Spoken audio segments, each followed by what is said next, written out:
지난 시간에는 이제 기상 전문 기자에 네. 대해서 좀 얘기를 해봤는데 이번 시간에 본격적으로 이제 재난 보도 그리고 기후에 대한 좀 기자들의 수다 타임을 가져보도록 예. 하겠습니다. 이제 좀 늦장마가 시작이 됐잖아요. 예. 좀 아직도 지난해 기억이 생생합니다. 좀 지난해 취재하면서 좀 기억에 남는 거 어떤 게 있으실까요? 먼저 선배님 말씀드릴까요? 아, 네. 지난해 저희는 계속 이제 현장에 못 나가고 장마 때. 근데 장마 시작은 되게 평범하게 6월 24일에 시작했는데 끝이 8월 16일까지 해서 네. 54일이었는데요. 저희는 작년에 정말 재난방송 정말 많이 하고 거의 기상청에 맨날 밤새 통화해서 네. 이거 언제 끝나냐? 언제 끝나냐? 그럼 기상청도 내다보지 못하는. 때문에 끝날 듯 하다가도 이게 다시 상층에서 찬 공기가 밀고 내려오면서 피해도 너무 컸고 작년에 인명 피해가 되게 많았거든요. 그렇죠. 초량터널 침수로 네, 네. 도심에서 3명이 목숨을 잃고 막 대전이니 막 산사태, 곡성 막 이런 식으로 해서 그런 뉴스를 또 전할 때마다 스튜디오에서 있는데도 되게 안 그렇죠. 좋았어요. 네. 그리고 트라우마 같은. 그리고 막 그런 재난 보도를 할 때마다 아 내가 조금 더 열심히 하고 조금 더 강조를 했으면 좀 이분들이 밖에 안 나가시고 막 서울에서는 그때 홍제천에 산책하시다가 어떤 남성분 한 분이 홍제천 물이 불어나서 네, 있는데 네. 그냥 도심이잖아요. 예. 늘 산책을 하다가 휩쓸려서 또 돌아가시고 그러니까 그런 것들을 저희가 방송하고 또 저희 출연 뒤에 리포트나 하면 계속 들으니까 아, 좀 더 이거를 열심히 하고 좀 더 힘을 내서 해야 했는데 이런 후회들이 되게 네. 많았던 것 같아요. 늘 매년 그렇죠. 그런 책임감들이 조금 더 있으시겠네요. 네. 또 지금 재난 생존자에 아, 대해서 네네. 계속 보도를 하고 네. 계시잖아요. 네. 이거 좀 소개해 주실까요? 네, 그래서 그 재난 생존자 시리즈를 올해 이제 해야겠다라고 기획을 한 봄부터 저 혼자 했는데 왜냐면 저희가 늘 여름마다 되게 비슷한 수해 기획을 되게 많이 내보냈거든요. 일주일 정도 그렇죠. 장마 네. 뭐 하기 전에. 근데 늘 그 수해 기획들을 보면 아직도 공통적으로 다 보상이 이루어지지 않았고 아직도 여전히 대비가 부족하고 네. 뭐 이런 것들 뭐 공무원들 녹취나 이런 것들이 되게 많아서 아 그러면 진짜 피해를 겪고 아니면 유가족이거나 아니면 자기가 그 재난에서 생존했지만 너무 힘든 시간을 보내고 있는 이 생존자들의 목소리만을 좀 보여주는 방송을 하면 어떨까. 그래서 원래 그것만으로 끌고 가려고 저는 뭐 부산 초량터널 유가족들을 섭외를 하고 예.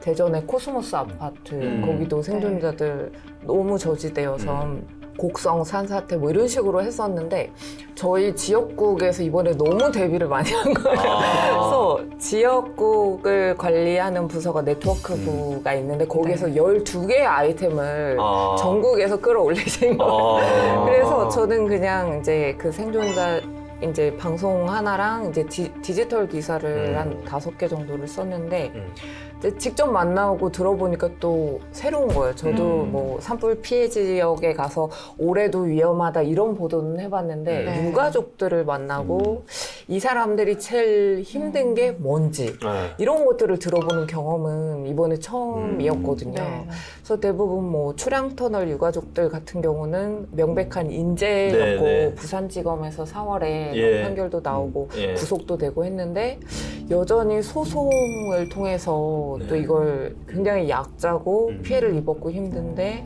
내 가족이 죽은 이유가 그날 너희가 대비를 못했다. 대비 소홀을 입증을 해야 하더라고요. 그렇죠. 변호사를 만나.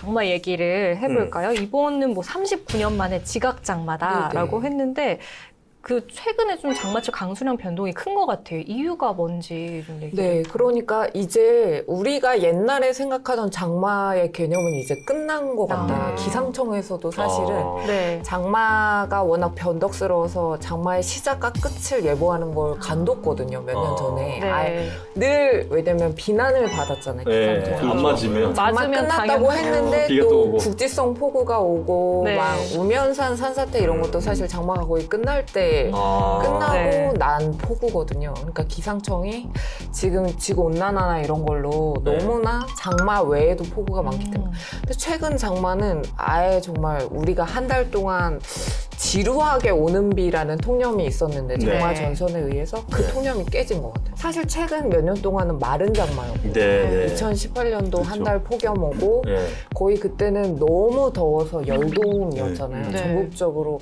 거의 폭염 경보가 한 달 동안 갔거든요. 맞아요. 네, 그때는 장마도 정말 제일 빨리 끝나버리고 해서 아 장마 없애야겠다라고 기상청에서는 생각하고 했는데 그 개념을 뒤집어 버리고 아. 작년에 올해도 지금은 장담할 수 없는 게 시작이 늦었잖아요. 네. 근데 늦었지만 뜸들이지 않고 얘가 거의 폭우를 지난 주말에 네. 폭우였고 근데 계속 거의 비가 예보가 계속 있거든요. 네. 거의 네. 매일매일. 그래서 이 장마도 뭐 끝나는 시기는 7월 하순으로 비슷하다고는 하지만 비는 정말 많이 뿌리지 않을까 이렇게 보고 있습니다. 기상청이 좀 뭐 기상 오보에 대해서 좀 네. 얘기가 많이 나오잖아요. 뭐 네. 오보청, 구라청이라는 네, 얘기를 듣는데 맞으면 당연한 거고 틀리면 욕먹는 그런 네. 것 같아요. 그러니까 여기에 대해서는 좀 어떻게 생각을 하세요? 근데 기상청에 계신 분들 얘기 들어보면 우리나라 그 기상 예측 예보 기술이 거의 선진국 맞아요. 수준이에요. 되게 네. 잘 맞는 거예요. 네. 그런데 우리나라 사람들은 이제 그런 면에서 당연히 맞아야 된다는 네. 전제를 깔고 하니까 특히 이제 좀 재미있는 것 중에 하나가 그 폭설 내릴 때 그 예보관들이 이야기하는 게 뭐냐면 이게 눈으로 내릴지 비로 내릴지가 분간이 잘 안 된다. 온도가 되게 네. 민감하거든요. 맞아요. 그리고 네. 그러니까 비가 내리는 건 그나마 강우량 예측이 가능한데 이 폭설이 내릴 때 적설량 예측하는 건 더 어렵다는 거예요. 그래서 예전에 보면 눈이 오는데 뭐 5에서 40cm 뭐 이렇게 내리고 아니 이런 게 어딨냐 범위가 너무 넓지 않냐. 근데 아, 그거 못 맞춰. 지금 이게 눈이 내릴지 비가 내릴지 실시간으로 뭐 바뀌기 때문에 네. 양도 못 맞추는 데다가 그러고 이제 눈이 올지 비가 올지도 못 맞추는 데다 양은 더 어렵다는 거예요. 그래서 일단 범위를 넓게 잡아놔서 대비를 해라는 거지. 맞아. 그리고 한 몇 년 사이에 보면 기상청에서 특보를 낼 때 조금 선제적으로 강하게 내는 경향이 있어요. 저희도 보면 아 이거 뭐 그렇게 호우 경보 내릴 수준 아닌 것 같은데 뭐 소나기 오는데 호우 경보를 왜 내리셨지?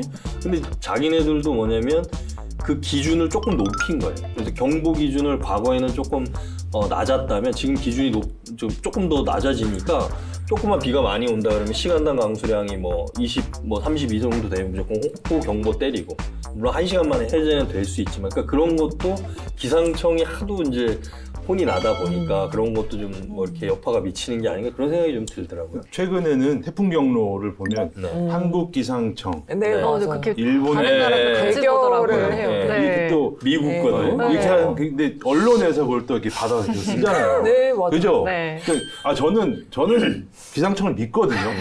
왜냐면 아니 여기 틀릴 수도 있어요. 그렇죠. 왜냐면 이게 뭐 날씨라는 것, 네. 기상이라는 것들이 자, 1 플러스 1이 2다. 이게 아니잖아요. 오다가 뭐 플러스 알파가 되고 마이너스가 그렇죠. 되고 뭐 루트가 씌워지고 막 이런 여러 가지 변수가 있는데 고차 방정식 설명하는 거. 나왔네, 루트. 네, 그런 게 적용이 돼야 되는데 제가 뭐 진천인가 어디에 있는 그 국가 기상센터인가? 네, 충북 예. 진천에. 거기에 제가 한번 갔었어요. 왜요? 그 기자들을 이렇게 투어한다고 거기랑 무슨 위성센터 이 두 군데를 갔었는데 거기 가면 진짜 컴퓨터가 우리 회사만 해요. 슈퍼컴퓨터. 네, 그런 게 회사만한 컴퓨터가 쫙 있는데 예, 그런 것들을 통해서 분석을 해서 이제 뭐 역대 값을 적용하고 뭐 이걸 다 적용해서 하는데도 오차가 날 수밖에 없는 그렇지. 이거는 컴퓨터가 할 수 없는 법이에요. 맞아요. 이제는 워낙 빠르게 변하고 그러니까 이런 경우 여기 저희 회사에서 저번에 출발할 때 비가 안 내렸는데 점심 먹으러 여기서 한 20m 갔는데 갑자기 비가 막 쏟아지는 거예요. 그렇지. 비 오는 게 보여요. 가는데 여긴 맑은데 그러니까 그런 경우가 워낙 많다 보니까 그러니까 변수가 많은 거죠. 국지성 호우가 이제 저는 요즘에 보면 이게 요즘 이제 비를 보면 아열대에서 나타나는 네, 그렇죠. 지역에 얘기도 많이 해요. 지역에만 팍 붙다가 한 10분 정도 쏟아지다가 또 끝이고 이런 것들이 워낙 많아져서 이제는 이게 이제 기후 변화로 인한 이제 이런 것 때문에 더 예측이 어렵지 않나 하는 이런 생각이 네. 들어요. 네. 우스갯소리로 기상청 야유회 가는 날 회식 잡으면 된다. 그렇죠. 그런 말이 있었죠. 비가 오기 때문에 그날은 네. 자기네도 못 맞추는. 근데 기상 예보관이나 뭐 우리 강원도 특히 이제 기상에 민감하잖아요. 왜냐면 어업도 있고 맞아. 농업도 네. 있고 관광업 뭐 이런 것들이 생활 기상하고 다 연관이 되기 때문에 그런 면에 대해서는 기상청에서도 더 애를 많이 쓰는 것 같아요. 특히 강원도 같은 경우는 강원지방기상청의 그 규모나 인력이나 이런 게 또 다른 지역보다는 그렇죠. 더 크잖아요. 그게 어떻게 보면 강원도의 특성을 또 반영한 거라서 그래서 뭐 올해 뭐 앞으로 조금 더 지금 한국형 기상 모델도 좀 개발이 되고 그랬다니까 네. 너무 근데 일희일비할 필요는 없을 것 같아요. 전체적으로 피해를 입는 부분만 최소화를 하면 좋을 것 같아요.